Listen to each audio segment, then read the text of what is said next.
This is the 3 by 3 by 3 by 3 by 3. But before I show you how it works, I have to explain how such a crazy puzzle came to exist in the first place. It all started when I got 3rd place in an unofficial round of Rubiks Magic at a cubing competition last year. How does that have anything to do with big 3x3s? Well, cubing company DianSheng just happened to be sponsoring the competition, and they were giving away some of their puzzles as prizes. So for my podium finish, I walked away with this 7cm magnetic 3x3, and I knew I just had to find something cool to do with it. Here it is compared to a normal sized 5.6cm 3x3, so as you can see, it is noticeably bigger. If you have big enough hands, it still feels almost reasonable to speed solve on, but it definitely is a bit unwieldy. But this is just the beginning. As you can see on the box, this is what they're calling their Google series of big cubes. There's a normal size cube, there's a 7cm cube, and as you can see, it goes all the way up to 10 centimeters. I wasn't exactly sure what I was gonna do with them, but I knew that I had to buy every single one of them. And so, I did. If you're wondering, these come in at $17, $22, $25, and $33 respectively. I also picked up a normal size DianSheng 3x3. It doesn't quite match the other ones, but you know what? Close enough. You can get all of these at thecubicle.com.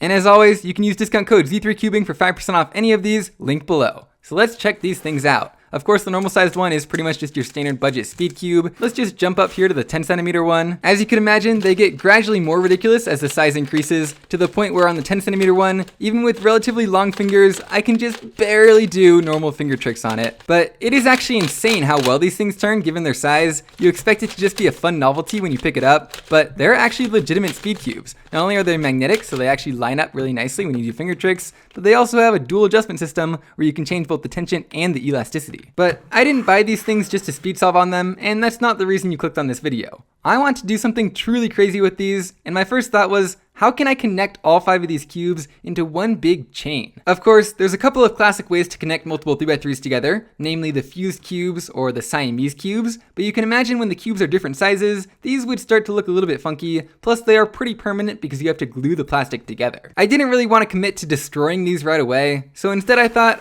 what if I could create a new piece that could connect 2 of these puzzles together? There's really only a few different ways to do it. You could make a piece that connects the corners together, kind of like the fused cubes, which would look really cool but be kind of difficult to design. I guess you could connect the edges together, that would be kind of weird, or you could connect the centers together. To me, that sounded like by far the best option because making your own center cap from scratch is a lot easier than making your own edge or corner from scratch. So what I did is I opened my favorite 3D modeling software, drew a rough recreation of both of these center caps that would fit on each of these cubes, and then basically merged them together into one long piece that could connect both the puzzles. I then printed that out on my brand new 3D printer, more details on that coming in a video very soon, and this weird looking thing was the result. So on this side, it basically acts as a center cap for the bigger cube, so it can fit on just like that. And on this side, it acts as a center cap for the smaller cube, so it can fit on like that. And there we go. It might look pretty tight, but I actually designed it with just enough clearance so that both cubes can slide past each other just fine. And putting these together for the first time, it's actually more sturdy than you'd think. So I think you know where this is going from here. I then did the exact same thing for these 2 cubes, combining this one's smaller center cap with this one's bigger center cap to create this piece right here.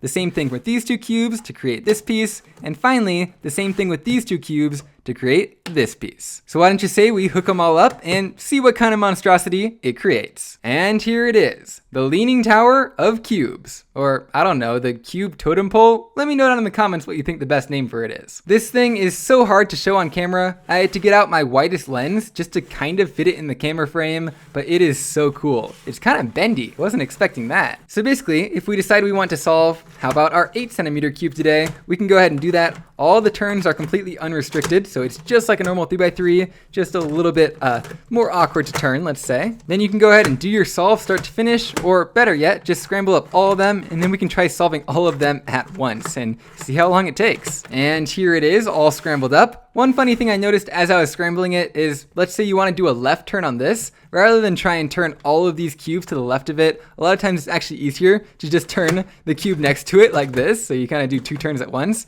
So I'm thinking to solve this, maybe we start with the biggest cube, that way we can mess up this cube as we please as we go along, and then you're only messing up the smaller cube as you go. Okay, I'm gonna time myself just for the fun of it. Normally solving 5 Rubik's Cubes in a row would take me maybe a minute and a half, but I have a feeling it's not gonna go quite as fast. So let's do some quick inspection here. I think the white side is gonna be, oh, white side's on the top actually. That makes things interesting. So 3, 2, 1, and go.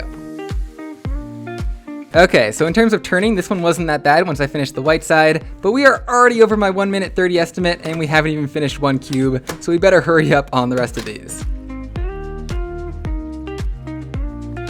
Okay, I'm already realizing that I messed up big time doing it in this direction. Currently, the easiest way to do a U move is like this, which totally changes the way that you're looking at the cube, so it's really difficult, and I'm already almost at 6 minutes, so maybe we need to change something up. What if I just do U moves like this and just accept that this one's getting messed up? I think that might be a better strategy. Okay, that's a heck of a lot easier doing it this way. Still have to do 2 look OLL, but close enough. Oh no, these cubes aren't matching. Wait, how do we fix that? I guess we gotta rotate these centers. Oh, that's gonna add on another minute. Okay, there we go. That's looking a lot better. Now the cubes are matching. Our timer, on the other hand, is not looking so good. In fact, I'm just gonna restart it right now just to see how long it actually takes. Oh my gosh, E-perms are overpowered. You don't need any U moves. That was so much easier than anything I've done before. Okay, now on to the last one. This one looks like it should be pretty easy too.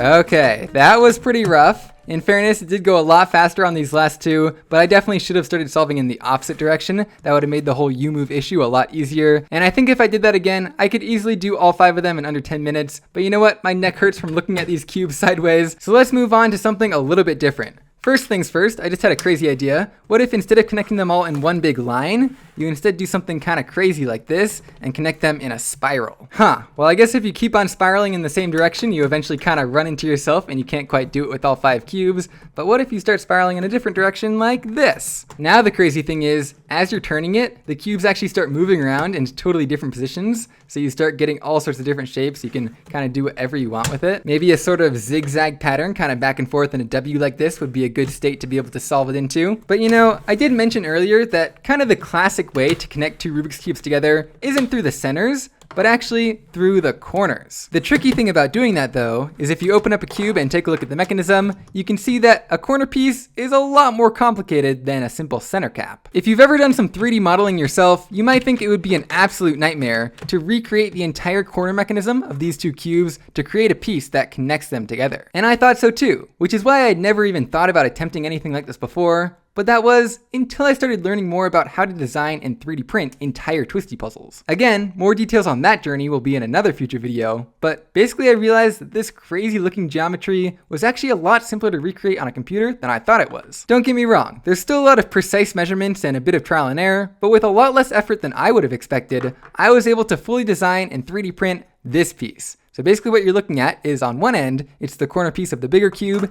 and on the other end, it's the corner piece of the smaller cube. And even though it may not look quite identical, I got all of the important dimensions so close that, as you can see, it fits into this cube as if it were made for it. So now the other end slides into the other end of the cube as well, just kind of like this. And as easy as that, we now have 2 completely different sized cubes, completely fused together in, I would say, a very elegant way with no glue required. And of course, just like last time, I also designed and printed out the 3 remaining pieces to connect up the 3 remaining cubes so that we can get all 5 of them into one big fused chain. Let's go ahead and put it together. All right. This is what I call the 3x3x3x3x3. No, it's not a 5-dimensional Rubik's Cube or anything, but it is perhaps the world's first set of 5 different sized Rubik's Cubes all fused together. Now I have made chains kind of like this before, albeit with a bunch of smaller identical cubes, so I kind of know how it's gonna solve, except this one, as always, is a bit more unwieldy. Because they're connected by the corners this time, as you start to scramble it, it can completely change shapes, and sometimes certain turns aren't even possible because there's another cube blocking the turn that you wanna do. But I'm gonna scramble all 5 cubes up regardless just to see how ridiculous it is to solve. And here is this ludicrous puzzle completely scrambled. I don't know which direction is going to be easier to solve it this time, but I'm just going to start from the small end to switch things up a little bit. Let's get the timer out. Hopefully we can do it in under 10 minutes this time, but who knows. So let's do some inspection here. And 3, 2, 1, and go. Okay, well, that's not as much easier as I hope because this piece is attached to a corner, so your perspective is kind of constantly changing, even just doing a normal algorithm. But you know what? I think we're making pretty good time, so let's see how it goes. All right, cube number 2 down. This is getting very awkward. I think I might have done some accidental corner twists there, but I'm not cheating on purpose, I promise. All right, my strategy has basically just become solve the cube with one hand and use the other hand to manage this crazy monstrosity so that I don't have to constantly be changing perspectives. Instead, I just kind of move this piece around as if it's one big corner piece. It's kind of obnoxious. Well, our timer has unfortunately ran out before we finished our second to last cube. Let's just restart that real quick. Maybe at least we can beat our time from the last crazy cube. Oh my gosh, that was ridiculous. And wait a minute, what? We have a corner twist? That is something that is sort of possible on these cubes if you don't line up this corner correctly. But in this case, as you can see, all of these cubes have the correct color scheme. They are all lined up correctly, which means it literally is just a corner twist and I need to twist that back. Funny enough, I felt like I was doing really well, but the time ended up being almost exactly the same as last time. I feel like this puzzle is definitely a little bit more difficult than the first one, just because you have more things kind of swinging around in your face, all different directions. The perspectives change a lot more crazily. And so I think 13 minutes on this one would definitely be harder to beat. Maybe it would be easier if you had like 2 people, just to have an extra set of hands to sort of hold the cubes up as you're working on the middle ones so that it's not swinging around in your face and getting in your way. But definitely quite a challenge either way.